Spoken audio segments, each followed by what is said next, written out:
Bonjour, bienvenue dans le podcast Ta parole, mon cœur, le podcast chrétien centré sur la parole de notre Seigneur et son impact merveilleux dans nos cœurs et dans nos vies. Je suis Sophie Camilia et je vais partager avec vous ce que Dieu me permet d'apprendre en nourrissant ma relation avec lui à travers l'étude de sa parole, la prière et toutes mes expériences au quotidien. C'est parti!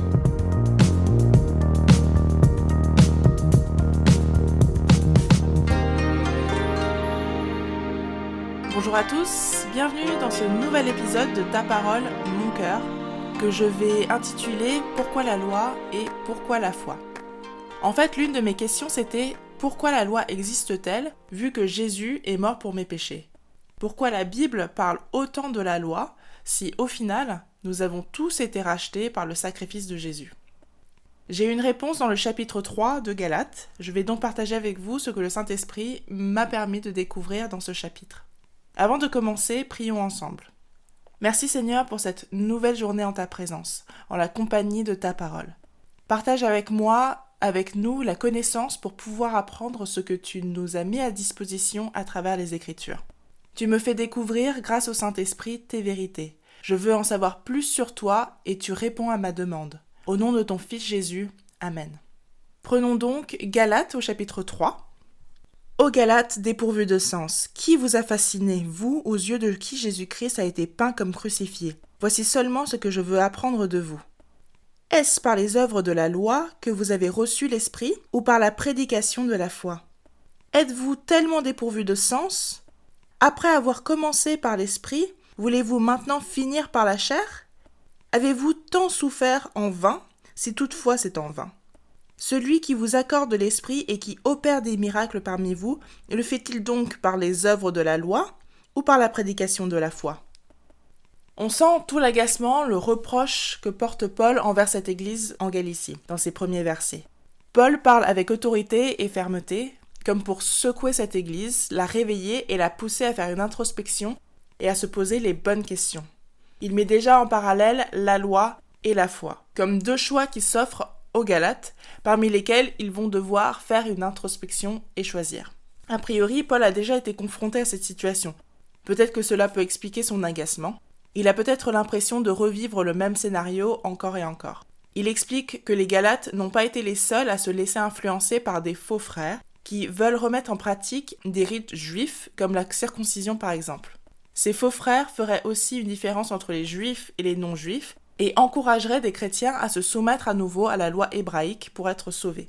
On le voit plutôt dans ce livre, notamment au niveau de Galates chapitre 1 verset 6. « Je m'étonne que vous vous détourniez si promptement de celui qui vous a appelé par la grâce de Christ pour passer à un autre évangile. » Et on le voit aussi dans le chapitre 2, versets 1 jusqu'à 5. « 14 ans après, je montais de nouveau à Jérusalem avec Barnabas, ayant aussi pris Tite avec moi. Et ce fut d'après une révélation que j'y montais. Je leur exposais l'évangile que je prêche parmi les païens, je leur exposais en particulier à ceux qui sont les plus considérés, afin de ne pas courir et avoir couru en vain. Mais Tite, qui était avec moi et qui était grec, ne fut même pas contraint de se faire circoncire. Et cela à cause des faux frères qui s'étaient secrètement introduits et glissés parmi nous, pour épier la liberté que nous avons en Jésus-Christ, avec l'intention de nous asservir. Nous ne leur cédâmes pas un instant et nous résistâmes à leurs exigences, afin que la vérité de l'Évangile soit maintenue parmi vous. » Paul a été confronté au fait que la loi juive est tellement ancrée dans les mœurs qu'elle remet en question le message même de Jésus, qui est que tous ceux qui croient en lui et le suivent sont sauvés, gagnent la vraie liberté, et n'ont plus besoin donc de suivre la loi. Mais c'est un peu chassé de naturel et il revient au galop. Et certains rites refont surface, et Paul se sent l'obligation de faire des rappels à l'ordre. Mais la loi juive est-elle naturelle ? Est-elle vraiment l'ordre naturel des choses ? Je continue au verset 6 jusqu'au verset 14, donc dans le chapitre 3. « Comme Abraham crut à Dieu, et que cela lui fut imputé à justice, reconnaissez donc que ce sont ceux qui ont la foi qui sont fils d'Abraham. Aussi l'Écriture, prévoyant que Dieu justifierait les païens par la foi, a d'avance annoncé cette bonne nouvelle à Abraham. Toutes les nations seront bénies en toi. Ainsi ceux qui croient sont bénis avec Abraham le croyant. Car tous ceux qui s'attachent aux œuvres de la loi sont sous la malédiction, car il est écrit « Maudit est quiconque n'observe pas tout ce qui est écrit dans le livre de la loi et ne le met pas en pratique. » Et que nul ne soit justifié devant Dieu par la loi, cela est évident, puisqu'il est dit « Le juste vivra par la foi ». Or, la loi ne procède pas de la foi, mais elle dit « Celui qui mettra ces choses en pratique vivra par elles ». Christ nous a rachetés de la malédiction de la loi, étant devenu malédiction pour nous, car il est écrit « Maudit est quiconque est pendu au bois », afin que la bénédiction d'Abraham ait pour les païens son accomplissement en Jésus-Christ, et que nous recevions par la foi l'Esprit qui avait été promis. Au début, je me suis dit, là, Paul utilise les armes de ses adversaires, les faux frères et les adversaires de cette église, en prenant la source de ses arguments dans la tradition juive. Donc il utilise Abraham et son histoire, que tout juif digne de ce nom à l'époque de Paul se doit de connaître. Mais pourquoi utiliser Abraham? Pourquoi ne pas utiliser quelqu'un d'autre? Est-ce qu'il aurait pu utiliser Moïse? Et pourquoi pas David? Pourquoi a-t-il utilisé Abraham? Parmi les pistes que je m'étais notées au début, c'était la circoncision. C'est à Abraham que Dieu parle pour la première fois de la circoncision des garçons dans le livre de Genèse au chapitre 17. Et vu que la circoncision fait partie des sujets de discorde, comme Paul le mentionne au chapitre 2 de Galates, avec l'exemple de Tite, peut-être qu'il utilise Abraham à cause de cela. J'ai senti que je n'étais pas complètement dans le faux, mais qu'il y avait un message beaucoup plus profond que ça quand même. Je continue à lire, donc dans Galates 3, au verset 15. « Frères, je parle à la manière des hommes. Un testament en bonne forme, bien que fait par un homme, n'est annulé par personne, et personne n'y ajoute. Or, les promesses ont été faites à Abraham et à sa descendance. Il n'est pas dit « et aux descendances », comme s'il s'agissait de plusieurs, mais comme il s'agit d'une seule, et à ta descendance, c'est-à-dire Christ. Voici ce que je veux dire. Un testament que Dieu a confirmé antérieurement ne peut pas être annulé, et ainsi la promesse rendue sans effet par la loi survenue 430 ans plus tard. Car si l'héritage venait de la loi, il ne viendrait plus de la promesse. Or, c'est par la promesse que Dieu a fait à Abraham ce don de grâce. Paul commence à révéler pourquoi il utilise Abraham, et non Moïse, et non David. Il prend Abraham parce que c'est avec lui que Dieu a fait une alliance, un testament. La promesse a été faite à Abraham et à sa descendance, c'est-à-dire à Jésus, comme Paul l'explique au verset 16. Or, les promesses ont été faites à Abraham et à sa descendance. Il n'est pas dit « et aux descendances », comme s'il s'agissait de plusieurs, mais comme il s'agit d'une seule, et à ta descendance, c'est-à-dire Christ. Et qu'a-t-il promis à Abraham? Que le peuple qui sortira de lui sera plus nombreux que les étoiles dans le ciel. Je paraphrase. Qu'avait fait Abraham pour mériter que Dieu se penche sur lui et conclue avec lui une alliance? Il n'y avait pas de loi à l'époque d'Abraham. On ne peut même pas dire que c'est parce que Abraham était prêt à faire mourir son fils Isaac que Dieu l'a récompensé, parce que Dieu annonce son alliance avec Abraham au chapitre 12 de la Genèse, et Isaac naît au chapitre 17. Abraham n'a rien fait pour mériter cette alliance. C'est Dieu qui a décidé d'établir son alliance avec lui. C'est une grâce qu'a fait Dieu à Abraham. Abraham l'a juste reçue et avec obéissance a suivi Dieu, peu importe là où ça le mènerait, littéralement.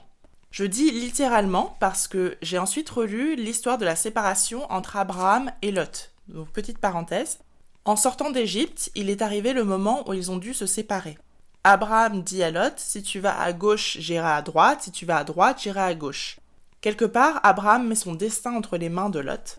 Sauf que Abraham avait déjà invoqué l'Éternel et qu'il avait déjà remis sa vie, son destin, entre les mains de Dieu. Il s'était tenu à la disposition de Dieu, tandis que Lot, lui, a regardé ce qu'il y avait devant lui et de lui-même a pris la décision d'aller vers les plaines du Jourdain. Plaines qui, à l'œil nu, semblaient plus fertiles, mais qui plus tard seront le théâtre du châtiment de Dieu et de la malédiction amenée par la loi. Les Écritures en parlent déjà à la fin du chapitre 13, en mentionnant la méchanceté des habitants de Sodome. Qu'a fait Lot pour choisir où il devait aller? Il a marché non par la foi, mais par sa propre vue. Qu'a fait Abraham pour choisir où il devait aller? Il n'a absolument rien fait. Il a pris le chemin qui n'a pas été pris par Lot. Et Dieu a rendu ce chemin, cette terre fertile, car Dieu était avec Abraham. Pour en revenir à Paul et aux Galates, j'avais une question et il y répond très clairement. Pourquoi donc la loi?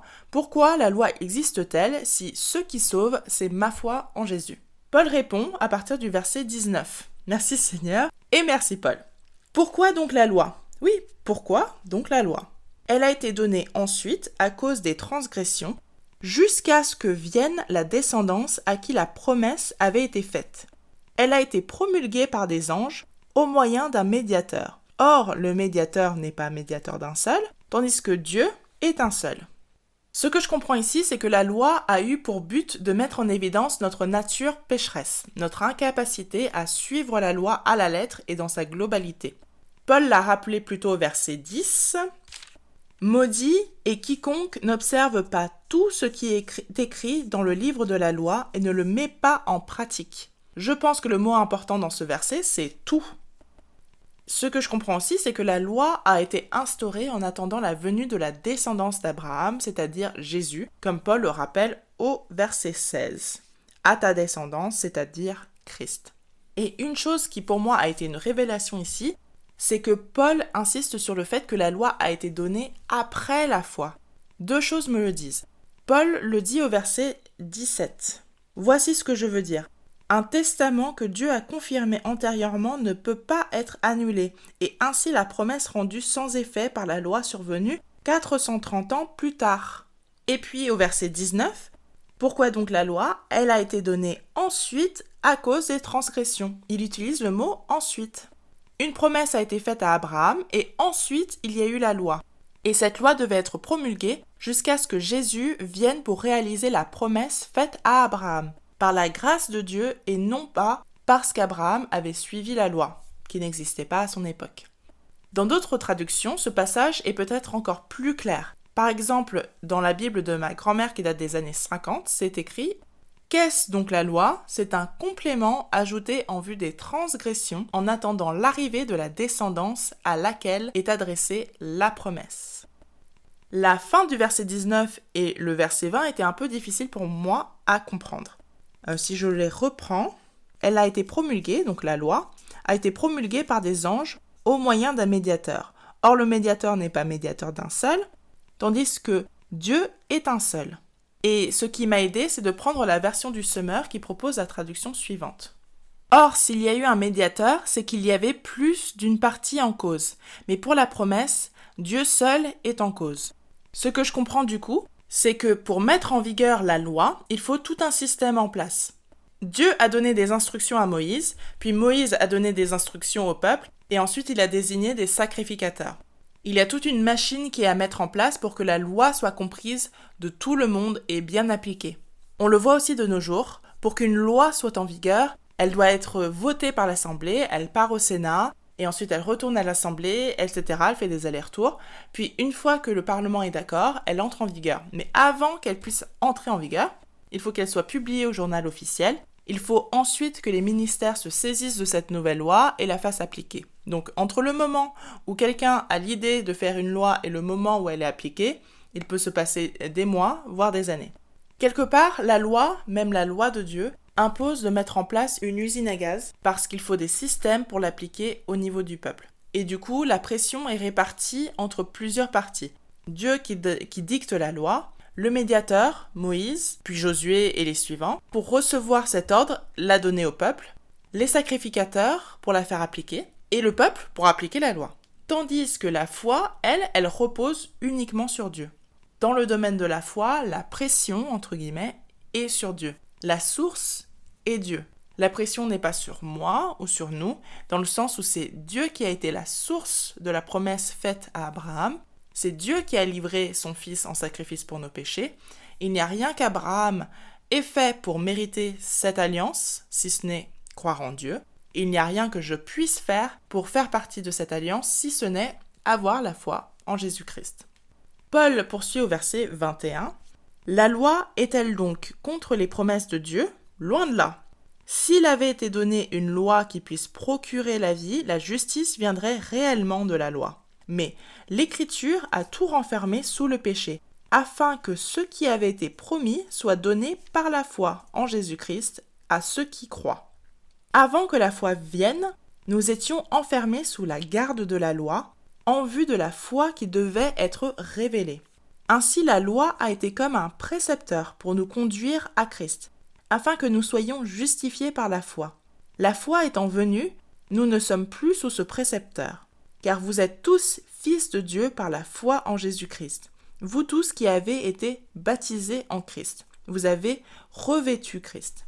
Il n'y a plus ni juif, ni grec, il n'y a plus ni esclave, ni libre, il n'y a plus ni homme, ni femme, car tous vous êtes un en Christ. Et si vous êtes à Christ, vous êtes donc la descendance d'Abraham, héritier selon la promesse. Je comprends ici que Paul insiste encore sur le fait que la loi et la foi sont deux régimes bien distincts, pas contraires, mais distincts, comme deux vases qui ne sont pas communicants.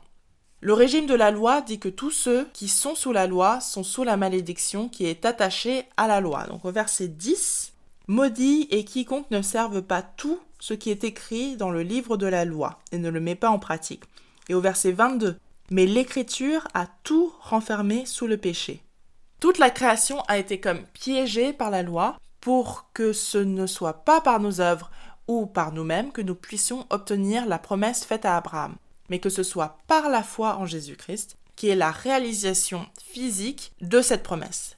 La loi a été mise en place pour que je ne puisse avoir qu'un seul choix si je veux échapper à la malédiction de la loi, c'est croire en Jésus. Le régime de la foi, lui, dit que tous ceux qui croient en Jésus sont fils de Dieu. Je suis fille de Dieu car je crois en Jésus. Je fais donc partie de la descendance d'Abraham, je fais partie des étoiles innombrables qu'Abraham a vues dans le ciel et qui représentaient sa descendance. Tout cela, je ne le dois pas à moi, mais je le dois à la grâce de Dieu, car il nous a mis sur la table un autre choix que la loi, c'est la foi en Jésus-Christ. Le régime de la loi est pour ceux qui suivent la loi à la lettre. Le régime de la foi est universel. Disponible pour tous, il suffit de tendre la main et de l'accepter. Le régime de la loi mène à la malédiction, à la mort spirituelle. Le régime de la foi mène à la bénédiction, à la vie en Christ. Le régime de la loi repose sur moi et ma capacité à suivre la loi. Le régime de la foi repose sur Dieu et la capacité de Jésus à vaincre de la mort et donc la malédiction. Pour reprendre l'histoire de Lot et Abraham, Lot a choisi le chemin de la malédiction en choisissant de se reposer sur lui-même et sur ce qu'il voyait de ses yeux d'homme. Abraham a choisi le chemin de la vie en invoquant le nom de Dieu, en lui obéissant et en le laissant le guider. Donc la loi est-elle l'ordre naturel des choses ? Paul ici m'explique que non, car l'alliance de Dieu avec Abraham était basée sur la foi. C'est donc le régime de la foi qui était en vigueur entre Dieu et l'homme initialement. Et ensuite, 430 ans plus tard, comme Paul le rappelle au verset 17, le régime de la loi a été instauré. Le régime de la foi ne découle pas de la loi et inversement. La loi a été instaurée pour façonner un peuple, elle a été instaurée comme tuteur en attendant la venue de Jésus, et si je prends cet enseignement dans ma vie, elle a été instaurée pour que je puisse me rendre compte de ma nature pécheresse. Jésus a ensuite rétabli l'ordre naturel des choses. Il a réinstauré le régime de la foi. Car c'est bien sur cette base que Dieu a fait une alliance avec les hommes, avec Abraham. Jésus est vraiment l'alpha et l'oméga. C'est avec Jésus que le régime de la foi a commencé. Il est au centre de la promesse de Dieu à Abraham. Et c'est par lui que le régime de la loi s'est terminé. Paul n'aurait donc pas pu utiliser une autre personne qu'Abraham dans son argumentaire. Parce que Moïse, David, eux, étaient sous la loi. Pour parler de la foi en Jésus, il était obligé de prendre le père de la foi, Abraham. Qu'est-ce que tout cela m'apprend de Dieu et de Jésus ? Dieu est droit et aime l'ordre. Chaque chose est à sa place, la loi mène à un endroit, la foi mène à un autre. Les deux ne se mélangent pas. Seul Jésus permet de faire un pont entre les deux, car il a pris la malédiction sur lui-même, comme Paul l'explique au verset 13. Dieu est souverain. Son plan est grandiose et tout est entre ses mains. Il avait prévu l'antidote avant même la maladie. L'antidote étant Jésus, la maladie étant la malédiction de la loi. Et qu'est-ce que tout cela veut dire pour moi aujourd'hui ? Je suis confrontée à deux choix possibles. Me reposer sur moi-même et croire en ma capacité à suivre à la lettre toute la loi. Et donc être esclave de cette loi et de mon corps humain en faisant attention à tout ce que je fais de peur d'enfreindre cette loi. Ou bien être libre en mettant ma foi en Jésus pour prendre pleinement part à la promesse faite à Abraham et donc être héritière d'Abraham en Christ. Cela ne me donne pas le droit de tout faire bien sûr. Tout est permis, mais tout n'est pas utile. Merci Seigneur, car tu me fais me poser les bonnes questions pour me mener sur le bon chemin, le chemin qui est le tien. Donne-moi l'assurance, le courage, la force de suivre ton chemin, même s'il ne semble peut-être pas si attrayant dans un premier temps. Tu es la source de la foi, Seigneur. C'est en toi, Jésus, que nous plaçons notre espérance, notre confiance pour nous mener vers la terre promise, sur un chemin de vie et de vérité. Pousse-nous, encourage-nous, challenge-nous à aller au-delà de nos 5 sens pour aller sur le terrain de la foi. Conduis chacun d'entre nous vers la terre promise que tu as réservée pour nous, tes enfants, comme tu l'as promis à Abraham. Au nom de ton Fils Jésus-Christ. Amen. Merci beaucoup d'avoir suivi cet épisode. N'hésitez pas à le partager avec vos frères et sœurs en Christ. Je serai ravie d'avoir vos commentaires, avis, pensées, expériences, opinions par mail à taparolemoncoeur@gmail.com ou en m'envoyant un message sur Instagram ou Facebook @taparolemoncoeur. Vous retrouverez sur ces réseaux un petit mot de ma part tous les jours ou quasiment tous les jours pour nous encourager mutuellement. Je vous dis à la semaine prochaine pour un nouvel épisode et en attendant, soyez bénis.